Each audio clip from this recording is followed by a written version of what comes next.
Okay, it's 4:02. I'm going to call the meeting to order. I believe we have quorum. As I said earlier, I am Malcolm Edwards, City Councilor and Chairman of the Planning and Economic Development Committee. I'm calling this meeting to order to address some concerns, ongoing concerns regarding Springfield Gardens Apartments. I want to welcome all of our guests. We are joined by quite a few people, so I'm not going to go down the list of everybody, but I do want to recognize that this is a joint meeting of the Public Safety Committee, which is chaired by LeVar Click, City Councilor. We are also joined by Council President Jesse Letterman, and I'm just looking through to see if any of who I have as far as councilors. I believe Timothy's phone. I'm not sure if that's Timothy. I don't believe that's Tim Allen, but City Councilor Allen. But we do have quorum by the presence of our president and the chairman of two committees, as this is a joint committee.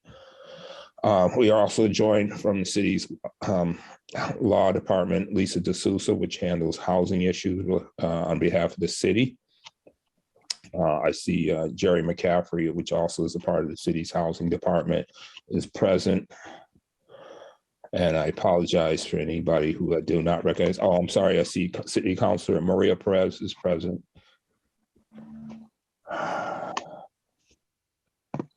And no disrespect to anybody, but just for the sake of time, I am going to try to get it started as quickly as possible. Thank you all for your patience. And I also see City Councilor Justin Hurst has also joined us. We may have more people join as we move along. I just want to recognize Councilor Hurst as well. And once again, no disrespect for anybody who I did not recognize. But that being said, I'm going to introduce Councilor President Letterman for opening remarks, followed by remarks from the co-host or co-chair of this meeting today, LeVar Click, City Councilor. President Letterman, would you like to get us started? Sure. Thank you very much, Mr. Chairman, Chairman Edwards, and Chairman Click Bruce. Thank you for calling the meeting, and to the other members of the council, as well as the tenants and members of the community that are present. As Councilor Edwards stated in his opening remarks, I reached out to Councilor Edwards as chair of the Planning and Economic Development Committee, which has oversight of code enforcement, earlier this month, and asked him to schedule this meeting. And I know simultaneous to that, Councilor Click Bruce had also received outreach from individuals who were looking for a meeting to be scheduled to address the serious concerns and issues that we know have been ongoing at the investment group that has become known as Springfield Gardens throughout the city. I want to, thank all of the tenants that are here. I want to thank you for speaking up. I want to really commend you for organizing. And I also want to thank members of the city departments that are here. We're looking very forward to hearing what steps you have been taking so far relative to responding to these concerns in the community, and seeing by the conclusion of this what further action steps can be taken to address the concerns. I want to say that really, especially in the last month and a half, but even long before that, we've been hearing from residents who have reached out to us with serious concerns about their living conditions. And this is something that is of great concern to us. I've had a chance to see numerous pictures, videos of what individuals are talking about. We know there's been extensive enforcement action. The reason why we're here at a city council committee is because it seems that that enforcement action has not solved the problem. And so there needs to be a plan made to actually address this once and for all, and give folks some assurances about what's going to occur going forward. So I'm going to turn it back over to Councilor Edwards, but I do want to thank you again, Councilor Edwards, for calling the meeting, Councilor Click Bruce, and hopefully we'll be able to leave here today with some answers and with some clear idea of what's going to occur in the future. Thank you. Thank you, President. Chairman LeVar Click, Chairman of the Public Safety Committee, would you like to have some opening comments? No, I want to echo what Council President just said, and also thank you, Councilor Edwards, for co-hosting this meeting with me. But when also Attorney Herbert reached out to me with a letter with some of his with the Havnix meeting. So I do have some questions, so I'll wait for the appropriate time. So again, thank you for co-hosting this meeting with me, and just looking to get it started. Thank you. Councilor Maria Perez, would you like to make a comment? Yes, thank you. Thank you for putting this meeting together. It's well needed. I have some questions. We just went through a fire in the north end with one of the property. And before that, I was involved personally working with the tenants at that property. So thank you for putting this meeting, and I will hear from the floor, and then when appropriate, I will ask some questions. Thank you so much. Councilor Hurst, would you like to make a comment? Thank you, Councilor Edwards. I too am eager to hear from the city's attorney, as well as anyone who has been handling these particular cases. I've had a meeting with the tenants. I actually had a meeting towards the end of last year, and there were some serious concerns at that point in time. And it sounds as though those concerns still exist. And I'd love to hear what the city is doing on their side. So I'll ask further questions as we get deeper into the meeting.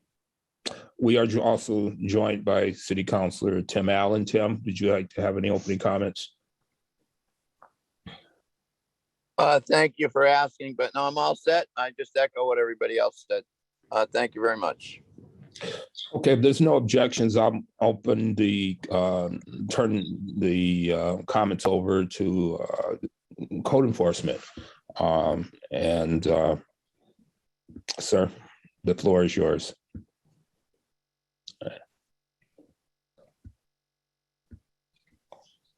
Let me see.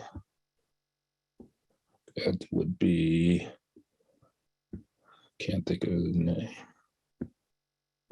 Somebody help me out here. Steve Desolitz. Steve here. Steve. Can you guys hear me? Oh, there Yes. you are, Steve. Yeah. Okay. Sorry, I'm on the road right now. I'm trying to get ready for vacation, but I'm traveling.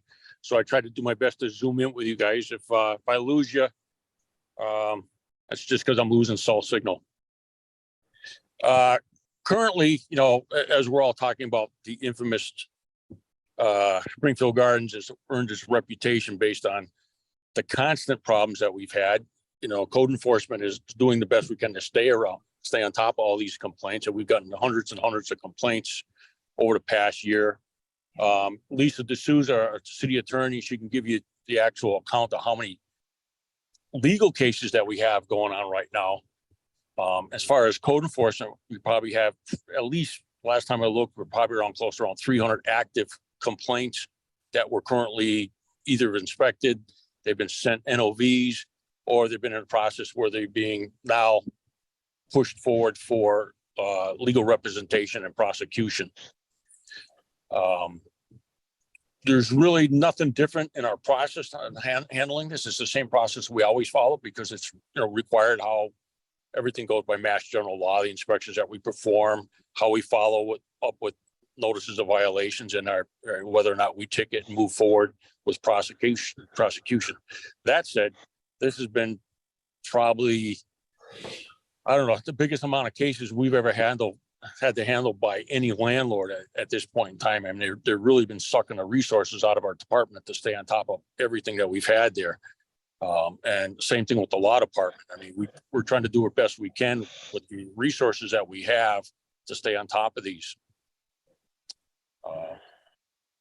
Other than that, it's pretty straightforward. If anybody has any questions, we can try to answer questions. I know Keith O'Connor's should be on the meeting, my deputy director for housing, and Lisa D'Souza is our attorney that's representing us. Actually, Lisa D'Souza, obviously we've got an overwhelming case of number of cases. In some situations, the conditions are really appalling.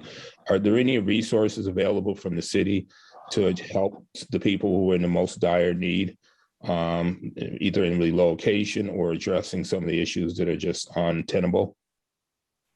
I can tell you where we are in the court process, but I think as far as city resources to assist the tenants, I would defer to Jerry McCafferty, who's also on.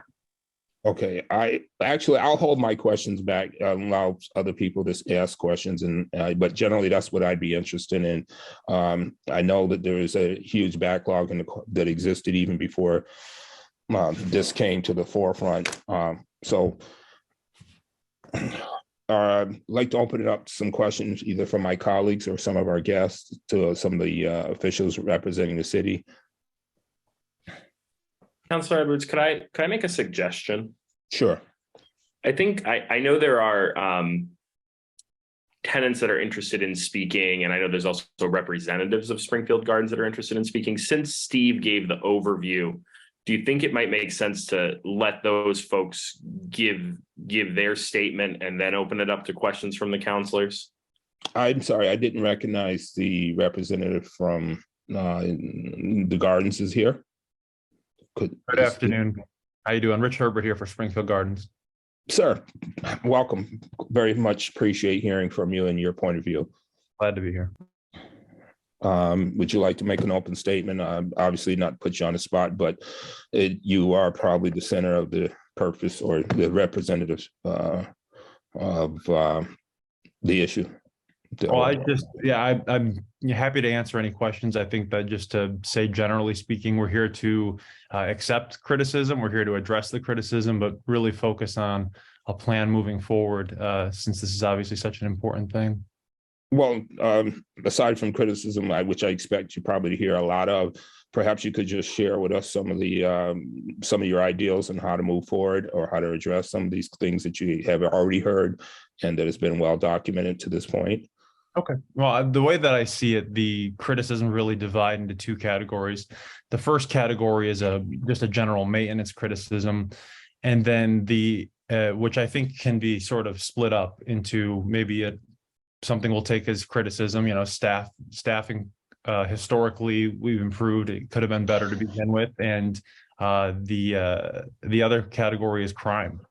And I had sent the mayor a letter in October, which I'd never received a response to.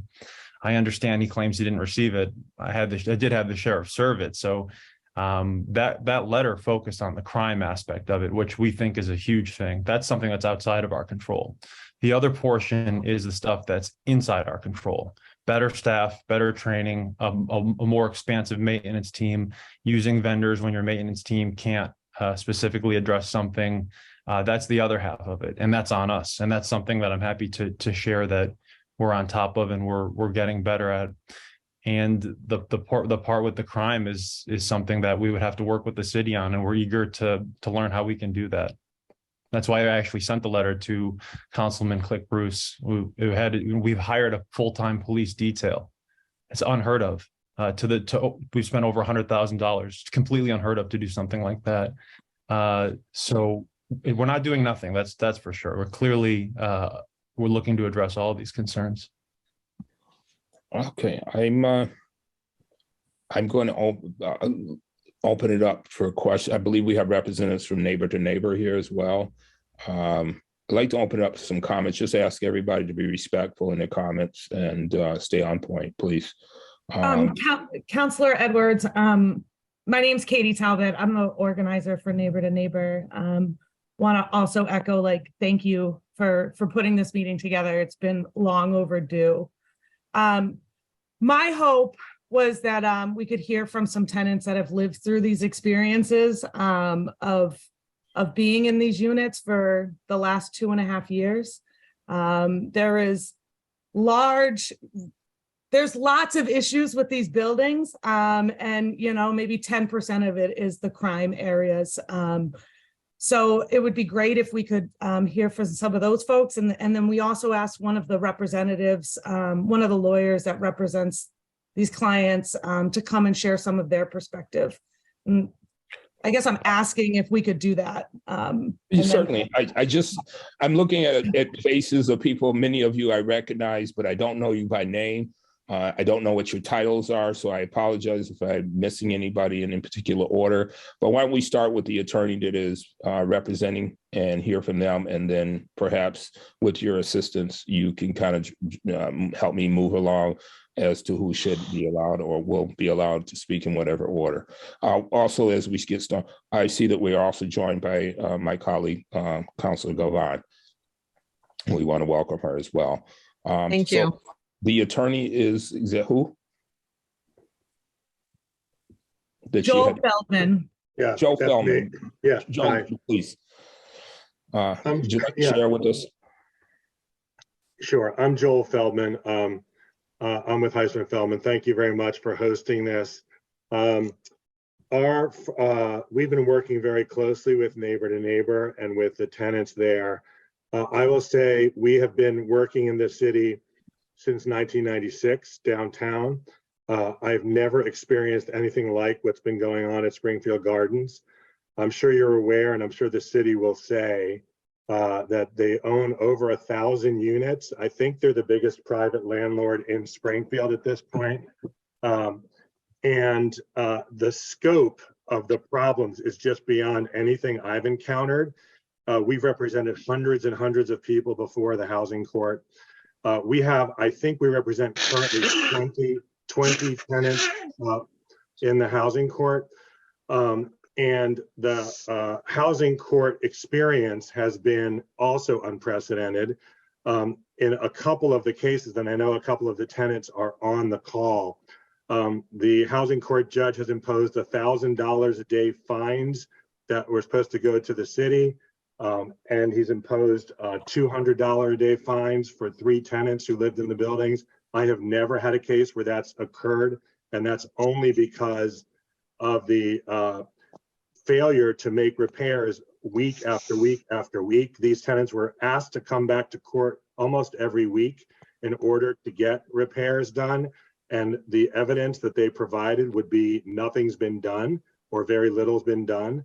And so ultimately, in that one case, Springfield Gardens was found in contempt twice.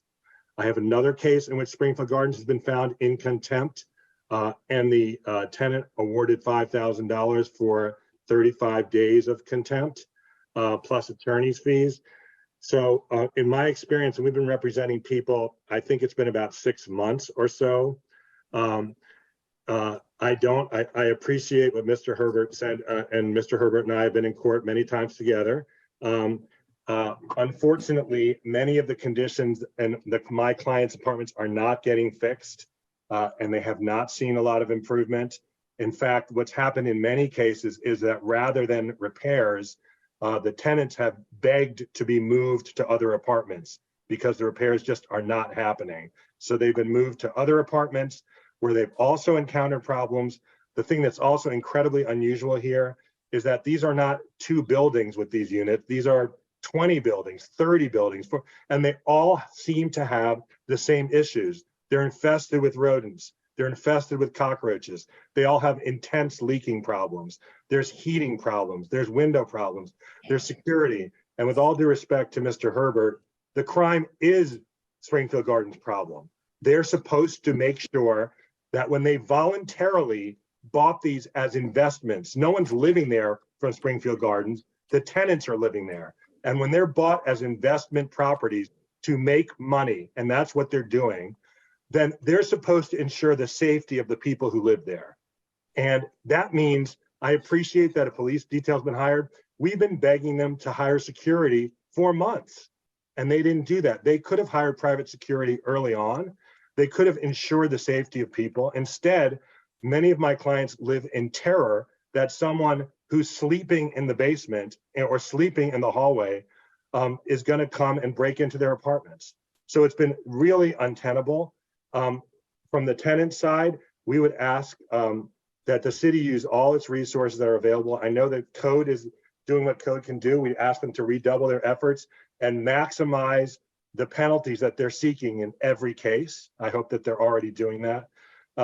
But additionally, that other city resources, other coalition partners, whether it be the Attorney General or Wayfinders or other people who are involved in these, that the city continue to work closely with them to bring to bear all the resources that can be brought to bear to ensure that there are repairs. And if repairs can't be done, maybe some other owner should take over. And I don't want to take more time, but thank you very much for giving me this time. Okay, I don't know what to say. Who would like to? Katie, can you help me kind of? Yeah, thank you again, Counselor Edwards, and thank you, Joel. I want to reiterate that one of the things that we're asking for is for the city and the city solicitors to be implementing fines across the board. Up until now, the only reason fines have been implemented in these cases is because of private attorneys taking on tenant cases. And we would like to see the city implementing more fines. There's 3 folks that would love to share their stories with you. We'll have Michael Wright go, then Anna Smith, and then Lucy. In that particular, if there's no objection, those please can start in that particular order. Just kind of try. I have a question. Yes, sir. I would also know if I would also be able to say something. I'm a tenant of one of the units as well. Certainly.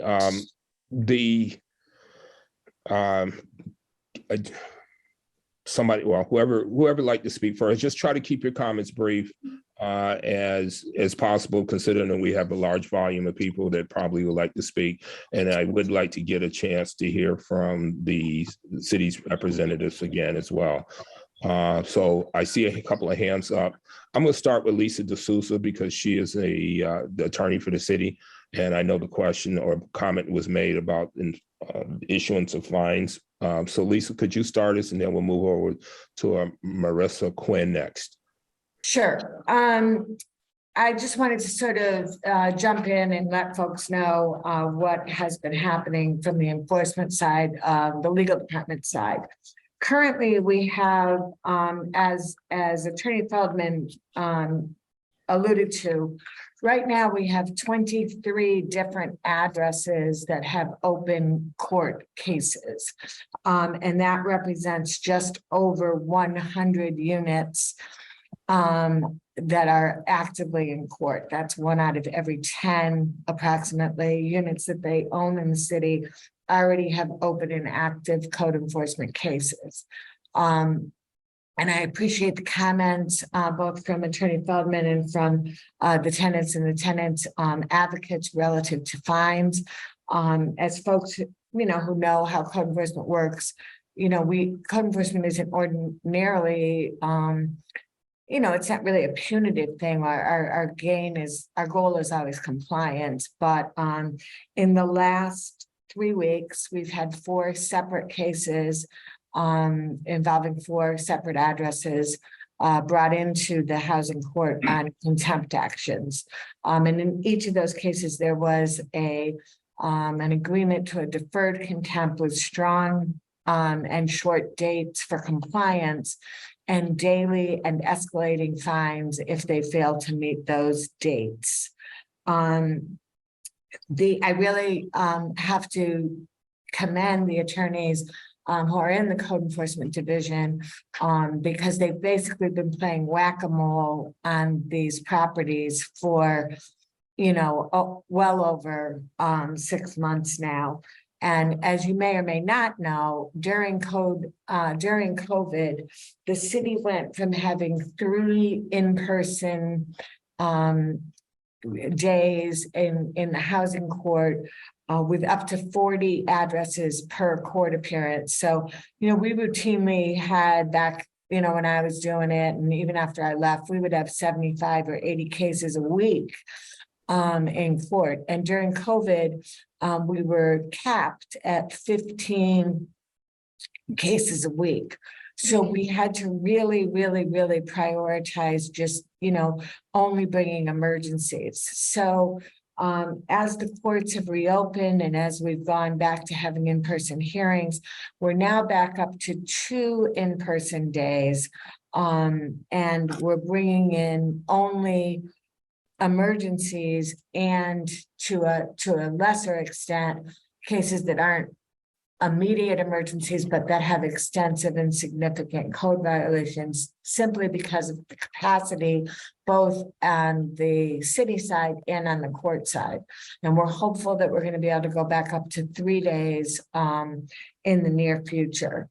I do want to really circle back to Attorney Feldman's comments about blaming this on crime.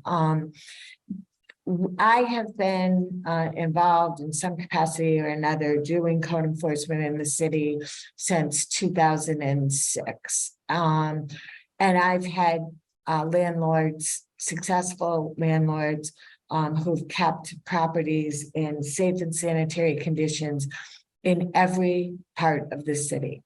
And I've had landlords who shirked their responsibilities to tenants in every corner of the city. It simply isn't true that there is a level of crime that's somehow impacting Springfield Gardens' ability to keep their properties at the very minimum standards that are set by the state sanitary code. And it is certainly not crime that has prevented Springfield Gardens from hiring licensed contractors. And it is not crime that has prevented Springfield Gardens from pulling the appropriate permits. And it is not crime that has prevented Springfield Gardens from having adequate security, both with personnel and with appropriate locking mechanisms. And it's not crime that has prevented Springfield Gardens from having weather-tight windows and doors.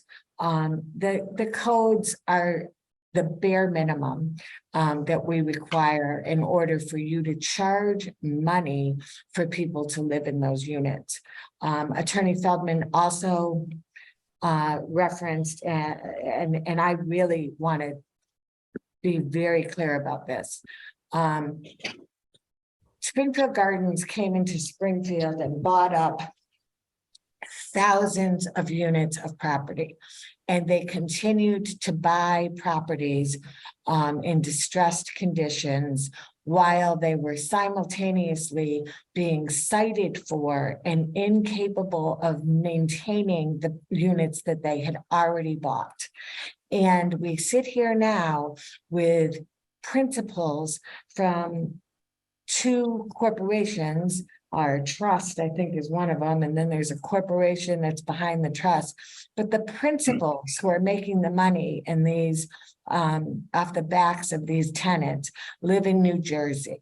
They do not live in Springfield, Massachusetts. The fact that they call themselves Springfield Gardens, I don't want anybody to be confused. These are not our neighbors or fellow citizens who are in here doing this to neighbors and citizens in Springfield. It is not.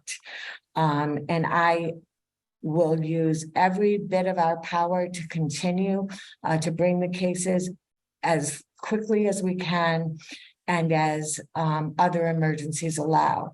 You all know that this was a difficult winter for fires in the city. And those cases have to be brought in. When we have 15 families who go homeless, that's a huge drain, not just on legal resources, but also on resources across the city who have to scramble overnight to try to house these families. We have had 12 families displaced overnight in a Springfield Gardens apartment.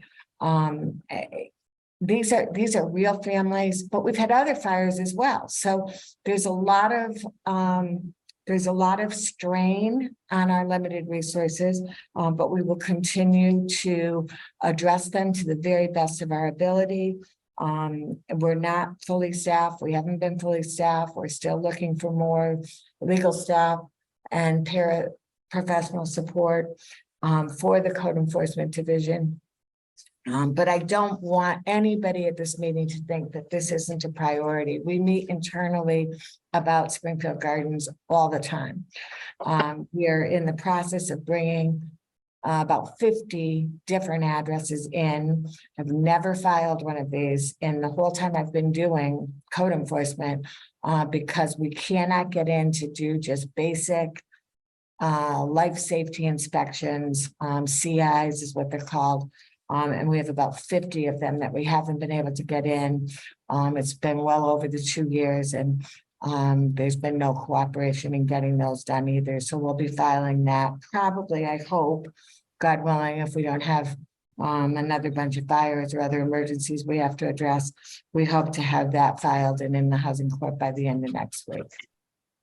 Going to open up the questions to Marissa, and followed by the young man with the iPhone. I don't know your name. No respect. They're just not listed. But Marissa, please.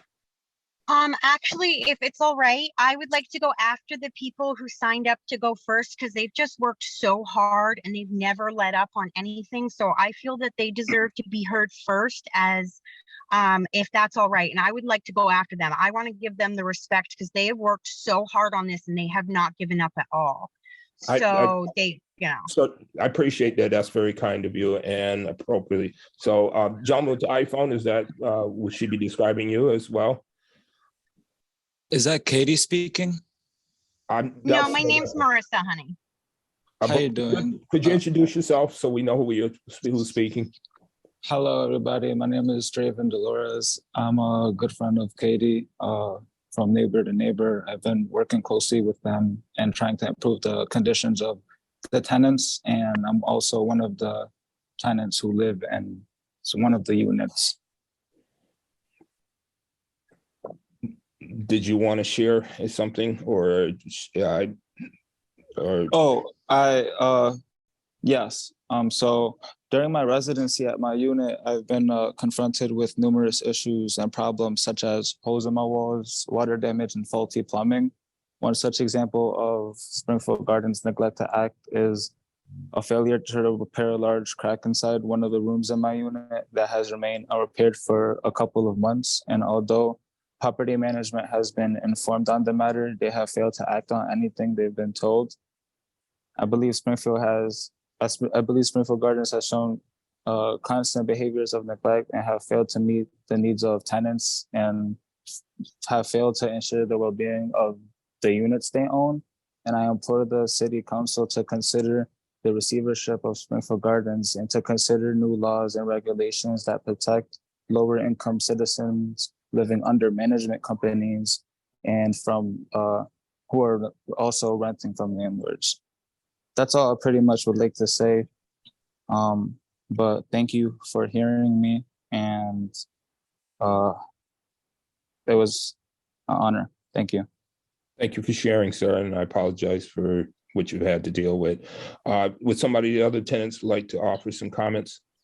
Yeah, we'll have Michael, Anna, and Lucy go, if that's cool. Michael? Good afternoon. My name is Michael Wright, and I reside at 120 Central Street. I moved to this location in September of 2018. North Brooklyn Management owned the building at the time. Had a few minor issues. However, their maintenance would take care of them quickly. They maintained the grounds, the back porch, and the stairwells. The one issue that it did not remedy was for the heat blasting. In 2019, I was asked to sign a new lease. However, I wanted a few items upgraded. They refused to do that work. Hence, I did not sign a new lease. In February of 2020, Fred Partners purchased this building at 122 Central Street, along with with other buildings in the city. At first, they were attentive and answered calls with a reasonable time frame. At the same time, I asked for my kitchen to be fixed, and they sent out a maintenance person to come look at the issues in my kitchen on March 24th. I went to pay my rent for April and found I had been assessed a fee of $75 for a false maintenance fee. Excuse me. I've had another number of smaller issues that I have managed in a timely manner. However, that changed quickly. No one answers when you have placed calls to the office, and the maintenance calls are sent to a call service, which is utterly useless. This past fall, management spent a fair amount of money on the parking lot. They resurfaced the parking lot after laying down asphalt in the summer of 2021. Repaired and finished a landscape wall that didn't need any work. With that, they replaced the sidewalk on the side of the building of the 120 side. I would estimate all the work that they had done here cost between $25,000 and $30,000.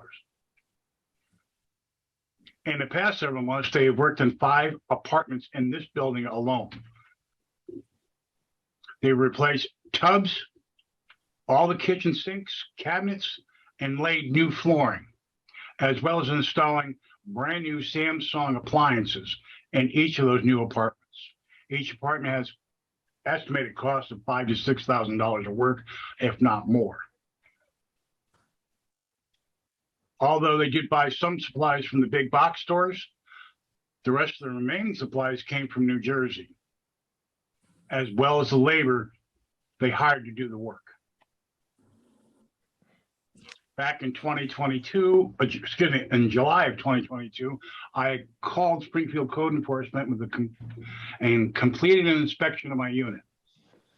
On 4 separate occasions, Springfield Garden has sent people to look at the problems. I have also spoken to several people in their office about the issues, and I was giving a lot of promises, but each ended to be empty. The violations of my apartment with kitchen sink, the countertop, living room window.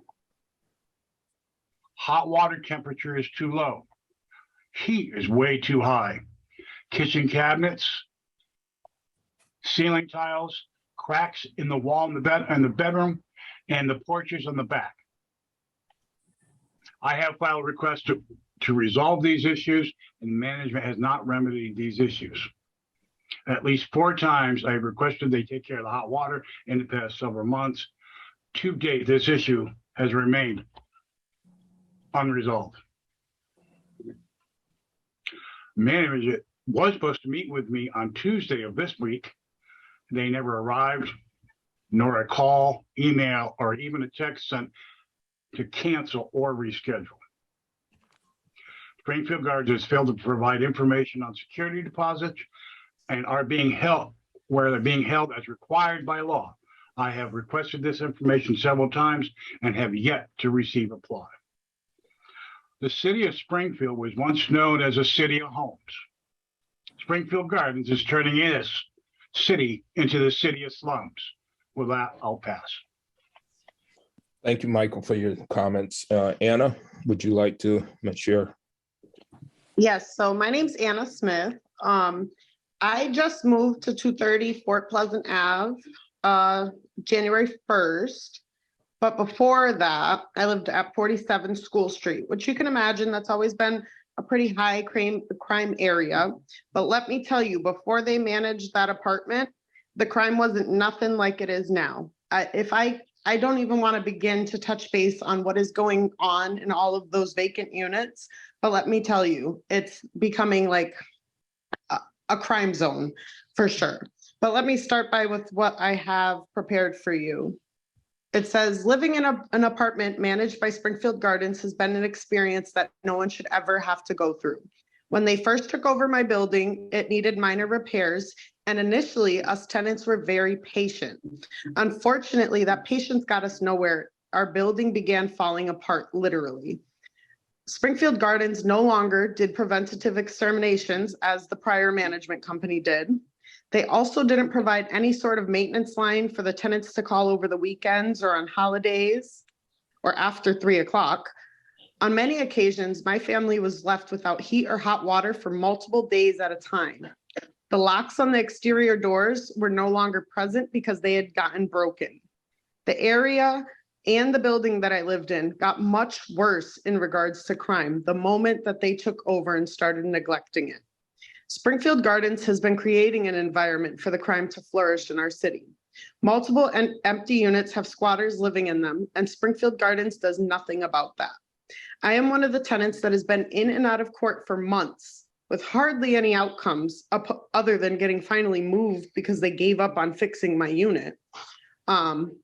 I have witnessed the judge implement contempt fines on behalf of the city, and to even go as far as implement them on those same fines on behalf of us tenants. Every time we are in and out of court, there's nothing but excuses. Short staff, can't find a plumber, can't find an electrician. It's always something with these people. New property manager every couple months. They don't take any responsibilities for any of their negligence. My family and others have been without a heat and hot water, non-working locks on doors, infestation problems, daily leaks of dirty water that they sit in court and say, oh, it's just a drop. No, no, no. It's buckets of dirty water from someone's toilet dumping all over your bathroom. We had toxic black mold, broken walls, appliances that didn't work that took months to get repaired. We had the increase of crime going on right at our front door. Let me tell you, once those locks were broken on those front doors, you can imagine how many overdoses happened right in those front hallways. When code enforcement gets involved, the management company is given multiple opportunities to fix things before they end up in court. Springfield Gardens negligence has led to wasting a ton of the city and code enforcement's time in and out of the courts with no results, just excuses and extensions. They get lots of extensions. I don't think that it's fair that they're given so much consideration when the families that are suffering aren't given any. We would like to see Springfield Gardens finally be held accountable. It's not our fault that they took on more than they can handle, and someone needs to answer for all the tenants that are suffering. Our kids are being raised in these units, and they are being subject to live-in conditions that are not even suitable for a shelter animal. Clearly, Springfield Gardens thinks this city is a joke, and they need to own up to their faults and correct their behaviors if they are going to continue to conduct business in the city. It would be great to see the city and code enforcement start implementing and enforcing swifter fines right at the beginning of these court proceedings. And if that doesn't help, then we need to figure out who's coming in to take over these buildings other than Springfield Gardens. And that's what I have for you today. Thank you. I appreciate your comments, and I apologize for what you've had to deal with. Lucy, I believe you're next in the queue. Hello, how are you? My name is good. Lucinette Arriaga. I go by Lucy. Okay, I Lucy. am a mom of 5 to a mentally disabled boy, and I have a newborn little girl. I have been living at 685 State Street for just under 2 years. My partner has been here for 5 years. My partner, Robert, and I have worked very hard to create a safe home filled with love and stability for our children. It has been impossible to feel like we're being successful because of the negligence of Springfield Garden Apartments. Since they took over 2 years ago, they have done nothing to maintain the basic level of safety and sanitation in our building. Starting at the front and back door, that never locks. We have had homeless folks living in our hallway and basement. We're dealing with needles being left behind and urine and feces in our hallways from the squatters. Our hot water and heat have been turned off multiple times by the homeless, touching our systems in the basement. We are constantly in fear of fire, even more now since the fire on Main Street.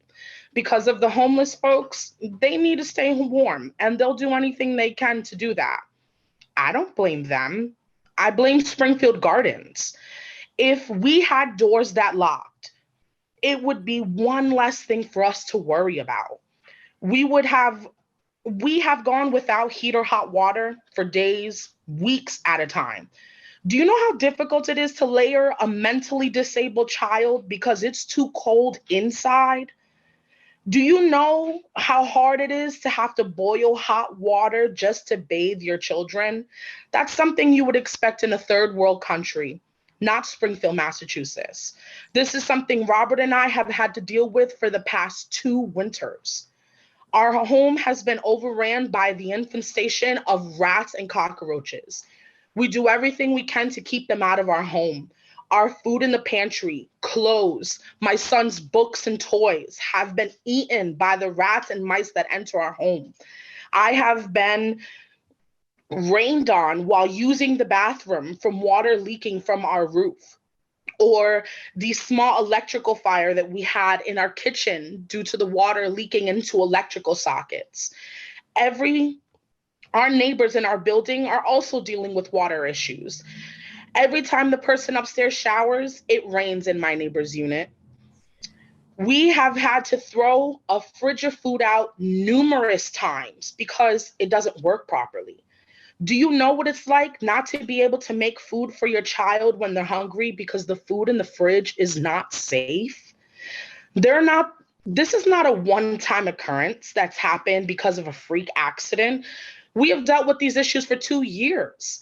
Because Springfield Gardens has not taken responsibility of maintaining their units seriously. I have lost count of the number of maintenance requests we have put in, the amount of time we have called code enforcement, the amount of time we have shown up to the office to get results, and all of our attempts have fallen on deaf ears. They don't care. When our building got condemned last fall, they needed to be taken to court to put us into safe place for the issues to be resolved. We end up spending the whole day in court just to get put into a dirty hotel, but at least it had heat and hot water. Even while we were in court, they tried telling the city attorneys that code enforcement said the building wasn't condemned. It was a lie. The saddest thing about sharing all this information with you is I'm not the only one experiencing this. Every time I talk to others who live in their units, we're all experiencing the same thing all across the city, all the same issues. This company doesn't care about the residents living in their units because their buildings are all the same. We need to start implementing fines sooner. It shouldn't be taking months upon months for them to have consequences for their neglect. We need you to untie code enforcement's hands with giving fines. And we need you to push the city solicitors to be asking for fines on the first court appointment. By the time tenants are in court, they have been dealing with these issues for months, if not years. By the time we are going to court, we have exhausted our communication avenues with management. They have known about the problems and they're not doing anything. Because the city isn't holding them accountable, they know that they can get away with treating us like this. It's time they are held accountable for the conditions they have created. Again, I'm asking that you encourage code enforcement to give their fines for the buildings they're showing up to over and over again, and the city lawyers to ask for fines at the first court hearing. Thank you for your time. Thank you. And once again, I apologize for what you've had to deal with. Your comments were very moving and on point, sadly unfortunate. Marissa, you would be next in queue, I believe, but I also see that Councilor Hurst and President Letterman have their hands up. Would you like to offer your comments now, or would you like to hear from my colleagues first? I would like to just offer a statement, if that's all right. I'm not a very good public speaker, and those people had beautiful things prepared and put a lot of thought into it. But I really think that I would like to add to that and squash a few things. Please. First of all, I live at 135 Spring Street, and I have been a resident here for 15 years. I've been with 4 different landlords, and I have never seen anything like this. I keep hearing this criminal element thing, this criminal element. So let me ask you, what criminal element led to the dilapidation of the roof of the building that was condemned, leaking down into the first floor? None. What criminal activity led to boilers not being lit, frozen, pipes freezing, and the choices being made to shut off the water in the wintertime and over the holiday season that led to bigger problems within the buildings? No criminal element led to that.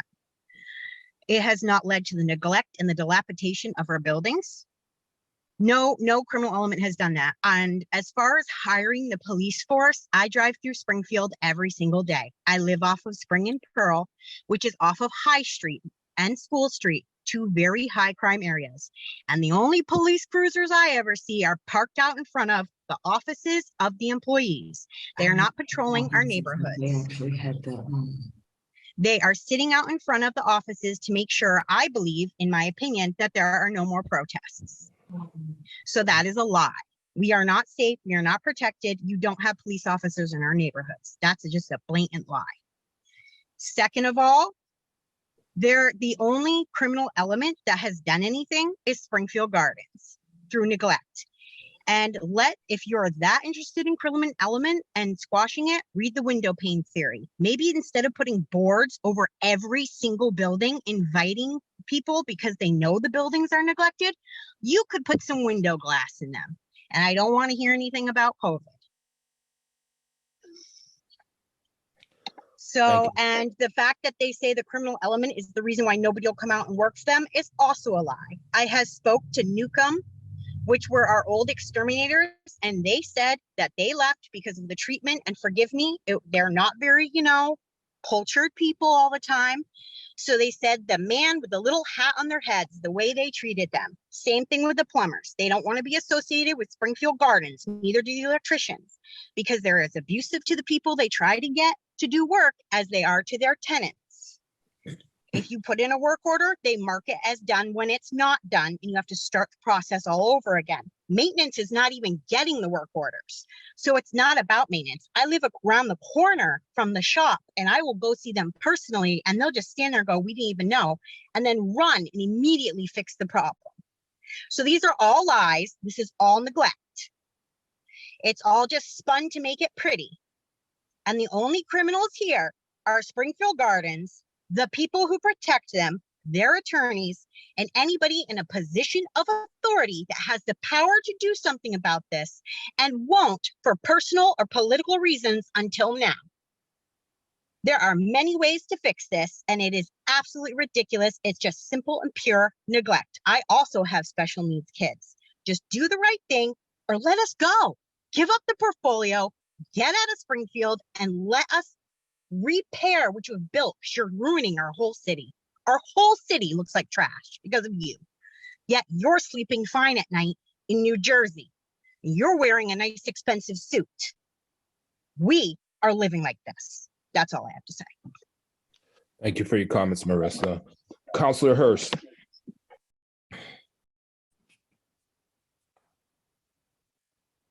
Councilor Justin Hurst.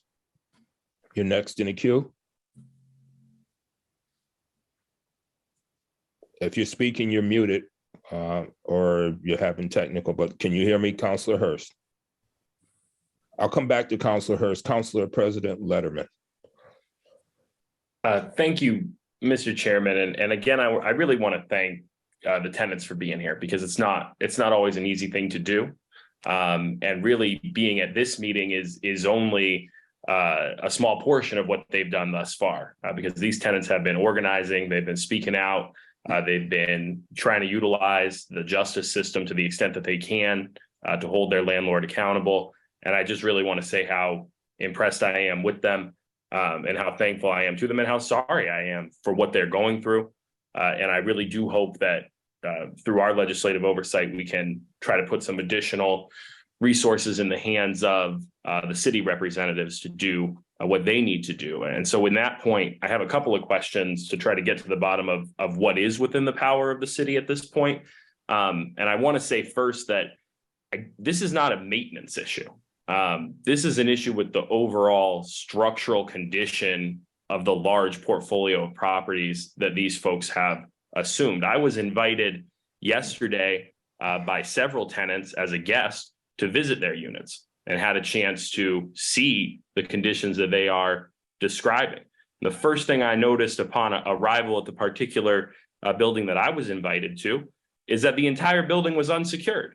So I am confused as to how I can be hearing this claim that there's some failing of the city to maintain a criminal element when every single exterior door to the building that I was invited to attend was unsecured.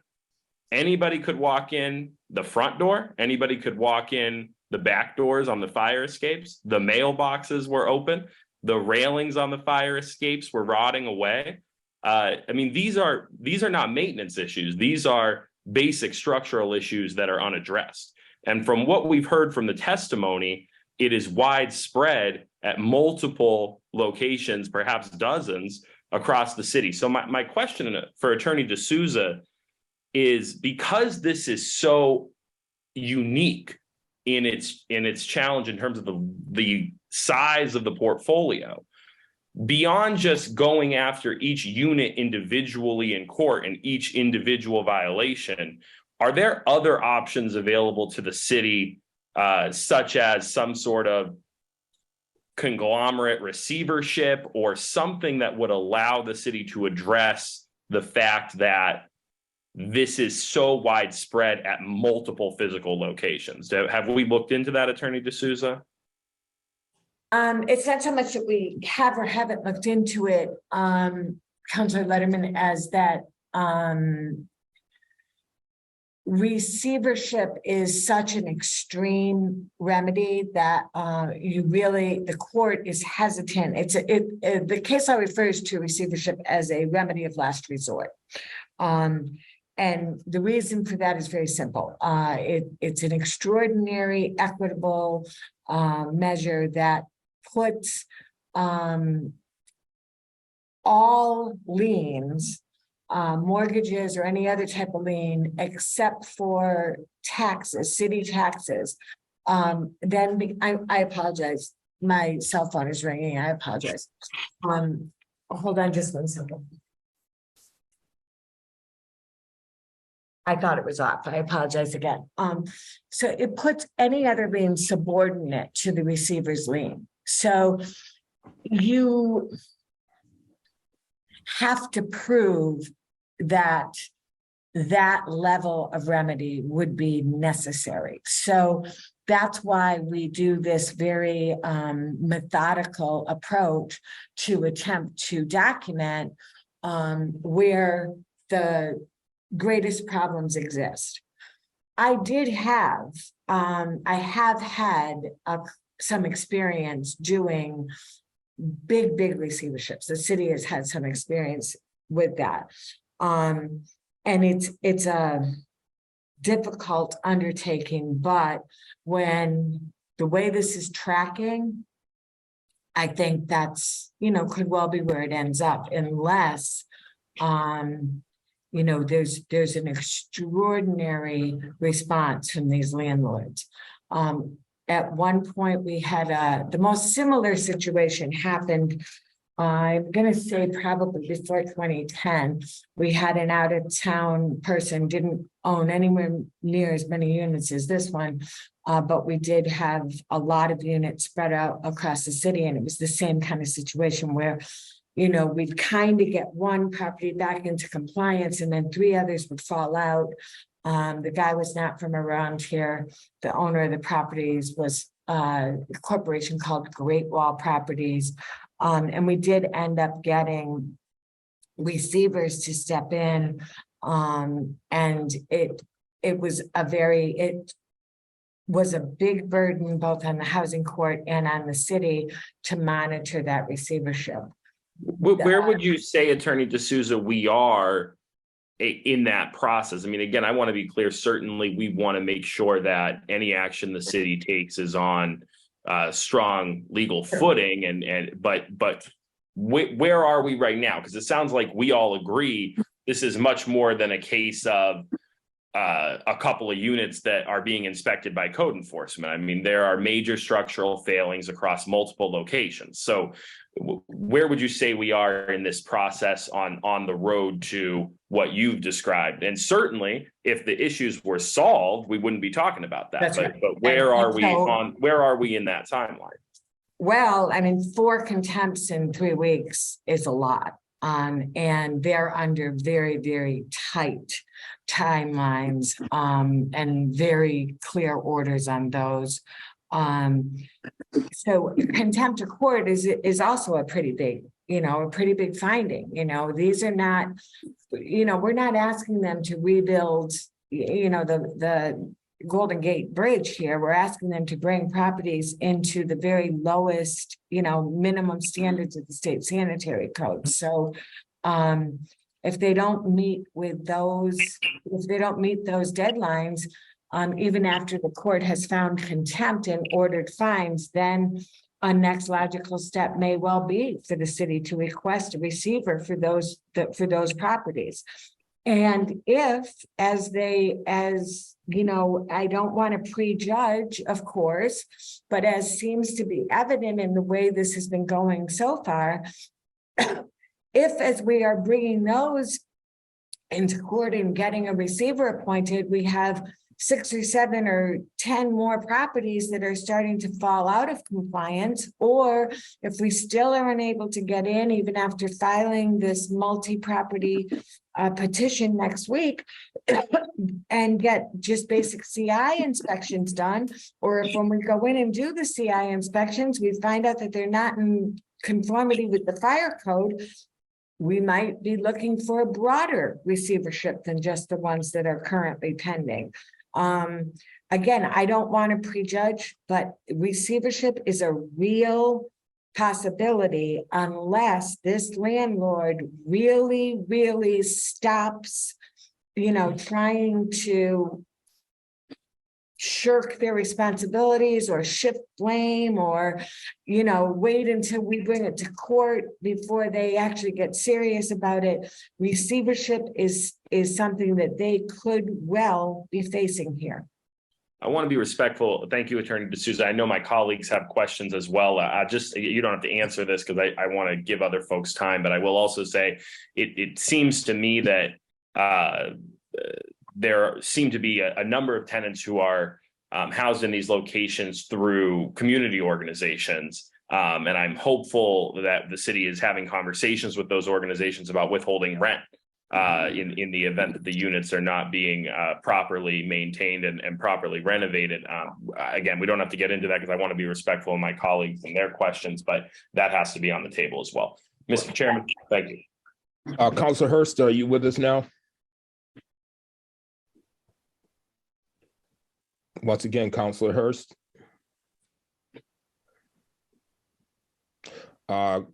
Councilor LeVar Click. Can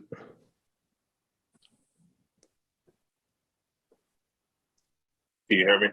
Yes. All right. Again, thank you for all the tenants for expressing their concerns. Truly apologize for anything that you're going through. So excuse me, I'm on the bus actually heading to a basketball game, so I apologize. But I have a question for Attorney Herbert. Yes, sir. So many of the residents don't feel safe in your units. What have you done? How much money have you spent? And what are you doing to combat the drug and crime problems at your properties? So if I could tie my answer to your question in with a lot of what we've heard from some of the other people, primarily in response to something that Attorney D'Souza said about how this whole idea that crime here is it's kind of like a red herring, it's not real. That's just not true. So for example, Councilor Liederman said that he was at one of the properties the other day and that the locks were broken. Well, that's right, the locks were broken, someone broke them. That's crime. When somebody is, we heard from Lucy earlier, Lucy said that the homeless people were disrupting the heat in her building. Yeah, that's crime. That's what crime looks like. We have a city, there was a contempt finding partially because the common area lights were all smashed out. That's crime. That's what crime looks like. That contempt finding, the common area doors to schools, to the School Street property were destroyed. My client has spent over $50,000 on the Union Street and School Street property for resecuring the doors. $50,000. And guess what? After they're installed, they're destroyed. That's crime. So the idea that crime doesn't come into play here is just not true. When I opened, I said that I really put these into 2 categories here. One category is just legitimate maintenance concerns that aren't tied into crime at all. So what we heard from Marissa, it sounds like a lot of just legitimate concerns. And the answer to that is you just have a more expansive maintenance team. You have a more responsive staff, and you just do better. And that's what they're committed to doing. They're committed to doing better. And then the other category is the crime, which we just can't skip over. But my client, they're not qualified crime fighters. They need the city. That's why this dialogue is so important. So to your question, how much money is spent. I think I do have the figures prepared here. For security patrol alone so far, over $150,000. We heard some comment earlier about there's no security in place. My client did just sign a contract with Critical Incident Management, who is going to begin security for Springfield Gardens. So that's coming. For surveillance cameras and closed circuit monitoring, over $300,000. At the School Street property, all of them were destroyed. All of the wires were cut. All of the cameras were destroyed. That's not crime. Of course it is. When we have unknown occupants coming into the units, committing trespasses, living in the basement, that's not crime. Of course it is. To answer the question as it relates to security, I think that I've sort of answered it. But just because I have the numbers in front of me, I'll just share that for maintenance and repairs, $7.35 million. Okay. So this isn't some entity that's doing nothing. We heard about how expansive the problem is. Yeah, we're not here to say there's no problems. Obviously there's problems, and we're going to own them to the extent that they exist. Attorney D'Souza told us 120 active cases. The portfolio has 1,350 units. That's 8.8%. 8.8% have active cases. Most of the units that they have, you've never heard that have any complaints or problems the way it should be. So I just want to paint the full picture here. To the extent that there are legitimate complaints, we hear you and we're going to do something about it. But let's recognize it's a relatively small portion of the portfolio. So to paint the picture that they're just doing nothing or not addressing anything, that's just baloney. It's not true.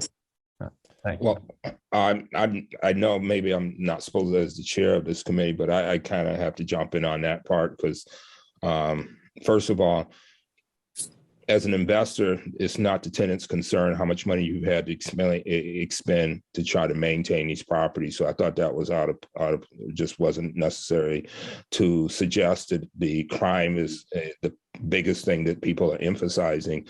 No, it's not. There are things that they're most emphasizing. Crime is a part of it. But I believe from what I've heard from people is it's the conditions, the living conditions, which is the worst thing that they have to deal with. Yes, they should feel safe and secure, but first of all, they should not have leaking water, have holes in their walls, floors that aren't secure. There's a lot more things to be addressed. And I apologize, but you kind of, when people start trying to tell me how much money somebody has to expend when they're drawing in, if you're spending more money to maintain these buildings than you are collecting for your investors, then you need to sell these buildings to somebody else and get out of the business. And I apologize if my comments aren't correct, but you kind of, I'm the cranky old guy on the city council, so I had to say what I had to say. That being said, I believe Councilor Hurst had his hands up earlier. Can you hear me? Yes, I can hear you now. Sorry about that, and sorry for the technical difficulties. Attorney D'Souza, quick question: Have any of the Springfield Gardens properties received a certificate of inspection, or are they all out of compliance? At this time, I don't know if there's any that are within the 2 years, but I do have a list of 50 separate addresses. And as you know, CIs only kick in when there's 8 units. So that's at least 400 units. And I think it's significantly more than that, where they have expired and we've been unable to get in and they're under cease and desist orders. So roughly 50 properties, I believe when I looked at it, there were 60 properties that they had roughly in their portfolio have yet to receive a basic certificate of inspection. And that is not a result of the city's efforts to not attempt to get a certificate of inspection. Is that accurate? That is accurate. Attorney Hurst, I have, Councilor Hurst, I have the cease and desist orders for all of them. And we're just, we're in the process of getting that filed And as I said, I expect that matter will be filed in the housing court by the end of next week. So it's quite possible that there could be a number of issues with these other units that ultimately may cause these units to end up in court as well. Is that accurate? Well, these buildings are going in, they're not individual units, as you know, but just, you know, not everyone spends as much time with the codes as you and I do, Councilor Hurst. So this is it's a life safety inspection. It looks at, you know, fire suppression, you know, foundational issues.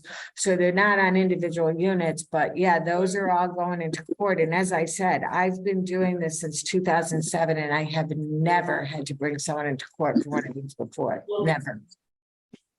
So, so it seems to me that we probably ought to move forward with receivership. And so I guess a question that I have as it relates to receivership, when you appoint a receiver, what they ultimately do is come in and make the repairs that are deemed necessary for a particular building and or unit.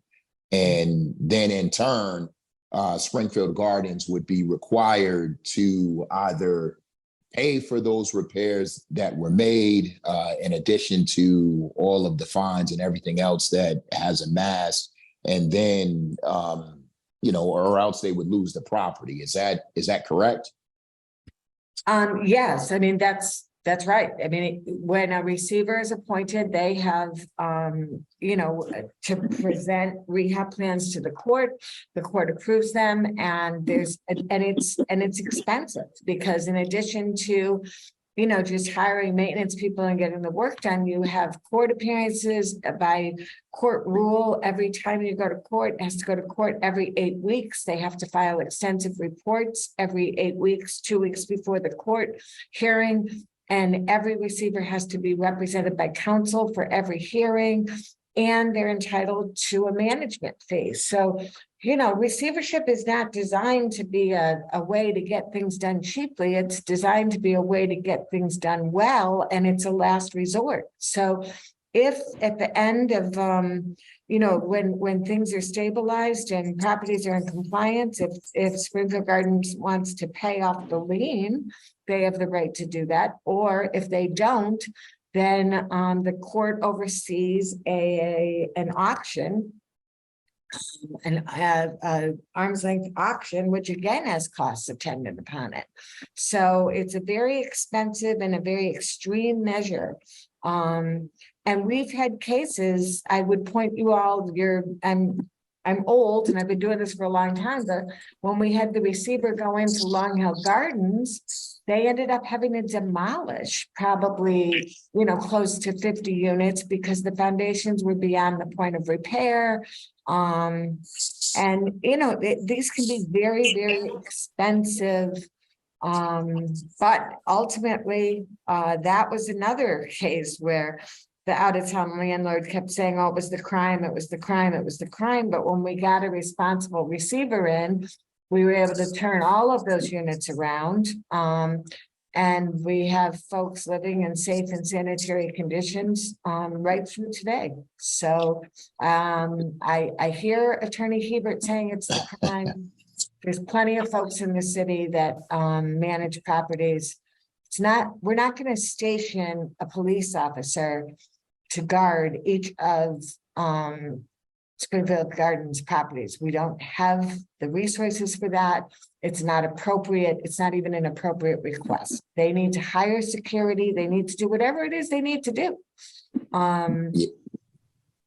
No, I would agree. And so as not to monopolize the conversation, you know, my perspective and recommendation would be to move forward to the extent we can within the law with receivership. I feel as though there are a number of individuals who have lost their homes and have had lesser issues going on with their particular properties. And so if these individuals can't even do the bare minimum, which is meet you all to get a certificate of inspection, and are willing to have tenants live in squalor, it just seems to me that we ought to do everything within our power to ensure that that does not happen. And to the extent that that means that we need to move faster and provide additional resources or outside resources to the extent the city does not, is not able to do it because we're understaffed, then that is what we should do. My hope is that in the end that the city will be compensated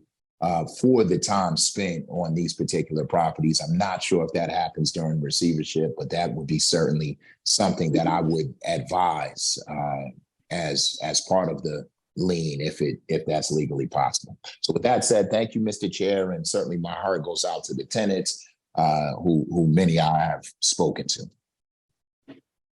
I'm going to try to wrap this up very shortly. So Brianna Howland, followed by Jerry McCaffrey, who runs the city's housing department. And then I believe somebody on iPhone jumped in as well. Brianna? Hey guys, hope everybody's doing well. I just had a question about lead certification because I believe we have lead paint in our building, and I'm wondering how many properties have an up-to-date lead certificate. Jerry, could you, or Lisa, or even Steve Deslitz, or Keith, somebody could just, I believe that's a requirement of the certificate of occupancy. Any of you can jump in on that one if you like. I'm sorry, I don't have that specific information with me. Maybe someone else does. Keith, can you answer that? Can you hear me? Yes. Yeah, we really don't have that information right now, but when it does come to lead, if there is a child under the age of 6 and the building's built before 1978, then it is required to be a lead test that we do. When it gets into if they're all up to date in compliance, that's something that right now at this moment I couldn't tell you there. But we do have compliances for a number of the buildings there. Are they out of compliance? They could be there. When you look at some of the violations that come through our office there, there's peel and paint, flake and paint, that type of deal there. They could very well be out of compliance. Thank you, Keith. Jerry, you had your hands up. Would you like to be next? And then followed by iPhone.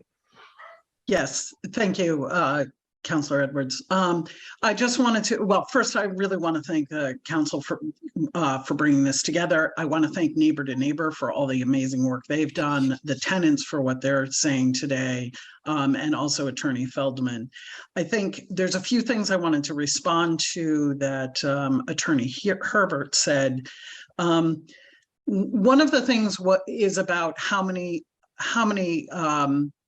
units are impacted. And I think something that's really important to know is that what we've been hearing since last fall is that tenants are being threatened, and that is why they were not calling code enforcement. So we believe that the number of units impacted is much greater than the number of cases that have been brought through code enforcement. One of the things that the city has done is meet with the Springfield Housing Authority and Wayfinders, as well as speaking with Gandara and Catholic Charities, all of whom have, and Center for Human Development, all of whom pay subsidies or have been paying subsidies to Springfield Gardens. All of them were very concerned about conditions. And I know some, if not all, are withholding rent at this point after starting to do their own proactive inspections of the units because they understood that tenants were afraid to complain. They have also encouraged the tenants to complain, and that's where I know Neighbor to Neighbor has done the same because the city is in a position where our response is based on complaints we get. I know Attorney D'Souza has talked about how it escalates and then we can get into the building otherwise. But in the beginning of these cases, we can only go in when a tenant is complaining. So that work to get tenants filing the complaints has been critical and has been really important in getting us to the place we are right now. A couple other things I just want to say is, Tim Sheehan and I have met with owners from the property at least as far back as last fall. It has been clear that they came in, they bought 1,200 or 1,300 units and had a part-time manager who was based in New Jersey and came up here a couple of days a week, which was unbelievably inadequate from the get-go. And, when we talk about what the conditions are and what may be going on in terms of locks and things like that, we know that inadequate management is what contributes to those issues. So it contributes to not only the poor conditions, but also if there are people breaking into the buildings, if there are squatters, if there is criminal activity, we see regularly landlords that come in and fix those problems by having on-site staff, by having regular management, by management that is truly involved with tenant selection and with making sure that buildings are secure and that security is provided when necessary, and putting cameras in and monitoring the cameras so that action is immediately responsive. And, all we have seen here is a terribly, terribly irresponsible landlord that has really hurt our housing market. One of the problems is because they have taken over so many units in a market that is very tight. It means that there are very few safe places for people to move out of these units and go to. So, I would just say, Mr. Herbert, your client is really, really damaging our housing market. And I hope that they can get out of, I hope they can really get out of this market because it's been just so damaging. Could I just respond to that briefly? I'm going to give you a chance to respond but I'd like to hear from iPhone first. And I would like to end with my comments to you and then let you have your final response, because I have a question directly to you. I'd like to hear. iPhone, you're going to be, we're going to wind out with you and then letting myself and Mr. Hebert close us out. Hi, hello. I apologize if it's difficult to hear me. I wanted to go back to what the guy who represents Schwab Partners, I don't know who was mentioning the profits or the benefits of capitalism are rarely equitably distributed, and wealth tends to accrue to the small percentage of the population and rarely benefits the majority.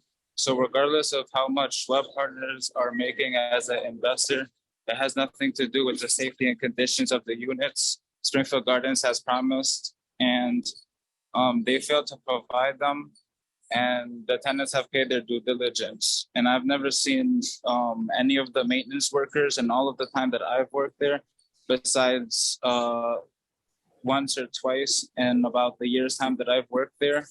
And I do think receivership is something that you guys should really consider. And that's all I really wanted to say. But I'm also really happy that this meeting occurred. Well, thank you very much. And I appreciate your comments. And actually, your comments lead me right into I'm going to give Mr. Hebert a chance to respond your comments actually fold right into what I want to ask of Mr. Hebert. You've heard a lot of comments, and I don't expect that you're in a position to completely refute everything that's been said. But one of the things that I believe that you said earlier was that you've made approximately $7.3 million in repairs. Would you like to also share with us on this Zoom how much your investors have earned from these apartments? If that would be more to us, I believe, and not for me personally, but for the people who have lived in these conditions, that have for all this time, who continue to live in these conditions, I think they would really like to know how much your investors have earned. I know the answer to that. It's nothing at all. Well, I can tell you as a city councilor, I've said it many times, it's not, my role. I know I've read the charter of the city of Springfield. My role is not to determine whether somebody's business plan is good. I get to decide whether to vote for something based on its impact on my community, my residents, and my neighbors. And if you are asking for a special permit, your business plan is flawed.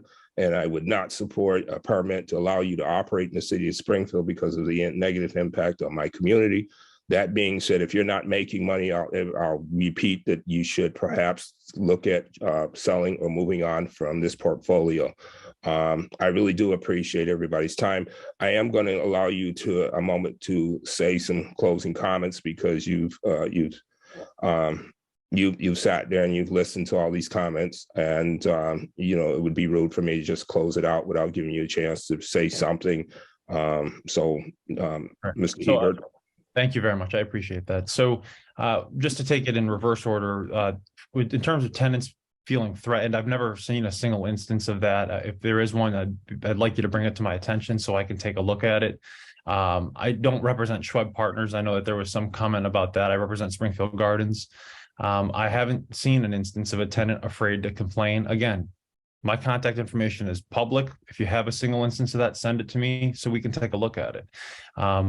We have met with all the subsidy providers to form a systematic approach to reinstating any of the vouchers that have been in abatement. So that's something that's on our radar. We don't want anyone to lose their voucher. We have just as much to gain out of them not losing their voucher as they do. That nobody wants that. We're going to work together with them to make sure that that happens. We've met with Springfield Housing Authority. We've met with Wayfinders. The idea that this is just some outside landlord and just, Springfield just a plaything. It's not true. 95% of Springfield Gardens employees are Springfield residents. That's who compromises most of Springfield Gardens, people who live in Springfield. With regards to what Attorney D'Souza said about certificates of inspection, very surprised to hear this. We have an agreement with the city where the city will forward to the Springfield Gardens email and to my office email a copy of any violations. And I have not received a single one regarding a certificate of inspection. I have not received a single piece of communication or correspondence requesting the certificate of inspection requests. During the course of this call, I sent Attorney D'Souza an email saying, if you'd like to schedule something, please email me back. I'll be happy to do that. I'll be happy to coordinate that. So I'll just end by saying that I echo what the gentleman had just said. This is a good thing that this meeting happened. I just would like to say that keep in mind, we're the ones that I think requested it. We wanted this meeting to happen so that we can, I sent the letter to Councilman Click Bruce, and we're the ones that want to get on top of it. And we acknowledge the criticism, but what we can do is just make it right. And that's what they're determined to do. So thank you very much. Well, I get to, as chair, I get to close this meeting out. So first, let me say thank you to all of the attendees. My heart goes out to all of the residents, because you're the ones who are bearing the brunt of this issue. For those of us who just to sit on meetings and talk about the problem, you're living the problem. So my sincere apologies for what you're having to deal with. Please share the sentiment with all your neighbors who are not on this meeting. To the representatives on the city side, thank you very much, Lisa, for Keith, Steve, Jerry. I'm not prepared to criticize what you've been able to accomplish or how burdensome your entire workload is regarding this issue, but I do appreciate you being here today. To my colleagues on the council, you've heard from our constituents, our neighbors, and from the residents of our community. They're suffering, they're dealing with appalling conditions. We have work to do. I don't have a blueprint for success, but I'm willing to listen to my colleagues, to my neighbors and friends on how we should move forward, looking forward to how we can solve this or at least make it better. And as far as the request was made.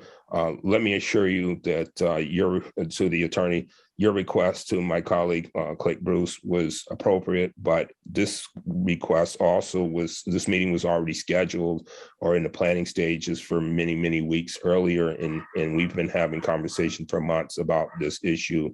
The president, Councilor Maria Perez, and other councilors, including LeVar Click, we've been discussing this. We just got to the point where this was the appropriate time for us to have this type of meeting. If it coincided with your request to Click Bruce, then that was great. But I'm also asking that as we leave from here today, to whether you're one of the people suffering from these conditions or you're the ones in charge of trying to solve the problem, let's figure out some solutions that are concrete, tangible, and let's move forward, because these people can't continue to live like this. And we can keep talking about the excuses from either side. But the reality is that if you're living in bad conditions and you don't have the resources to change where you're living, then you're the one who is suffering the burden. So my sincere apologies to everybody. My great appreciation to Focus Springfield, because we couldn't have done this without the champions of Focus Springfield who help us keep government transparent. Thank you to my president, to all my colleagues on the council, and to all of you. God bless and thank you.